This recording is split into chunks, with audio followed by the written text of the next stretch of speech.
Damascus-ийн давтан морил Лондонгоос мэдчилж байна. За та бүхэндээ энэхүү сүүгаараа өөрийнхөө мэдэж авсан хоолны соёл ялангуяа Лондон ч маш олон үндэстэй амьдардаг. Тэр дундаас анхны дэрчээд олон улсын найсаар би энэгээ ураад маш олон төрлийн хоол хийж өгдөг үндэстнийхээ хоолыг тэгээд тэр бүхнээс би сурч авсан нэг зүйл гэвэл яг хүн байгаа материалаараа маш гоё чармаа хоол хийхэд би үнэхээр бас гайхаж үнэхээр биширч байсан.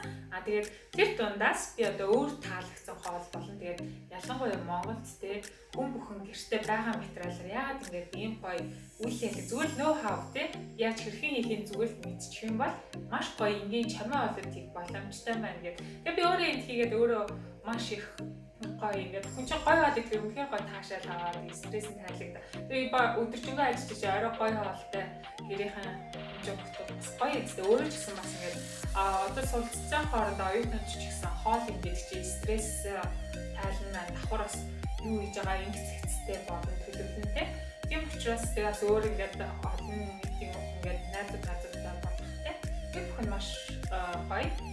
Тэгээд тэр бүхнийгээ та бүхэндээ хуваалцдаг. Хамгийн гол нь би энэ суугаараа зөв хэрхэн хооллох тийм зөв хэрхэн хооллохгүй гэдэг чинь яг тухайн орны цаг агаар газар зүйн байлал тэгээд тэр орн тэгээд цаанаас ингээ байгаль ихтэй хэрвээ та бүхэн мэдэн шүү дээ өмнөд хятад орн гэх юм бол орнуудад бол хөвчтөн тийм ногоо нарийн ногоо ихтэй гэдэг тийм Монгол гэх юм бол илүү эрс засвар амьсгалтай болохоор бидэнд нөгөө тав шумалынхаа ахыг иддэг шүү дээ.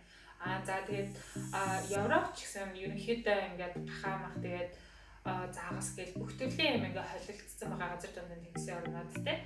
Тэгэхээр ер нь ингээд цаг агаар байгаль ихээ цаанаас нь зохицуулсан. Тэр бүгдэнд нь өөрсдөө хэрхэн бид нэр зүгээр идэх. Тэр бүхний зүгээр би яхад туршлагаасаа олцсон мэдлэгээсээ та бүхэндээ хуваалцах хичээж байгаа юм шиг энэ суугаараа. За тэгээд миний суугтай натаа хамтаа ингэж итгэлтэй. Тэгээд дараа дараагийн дугаараар уулзцгаая. Баярлалаа.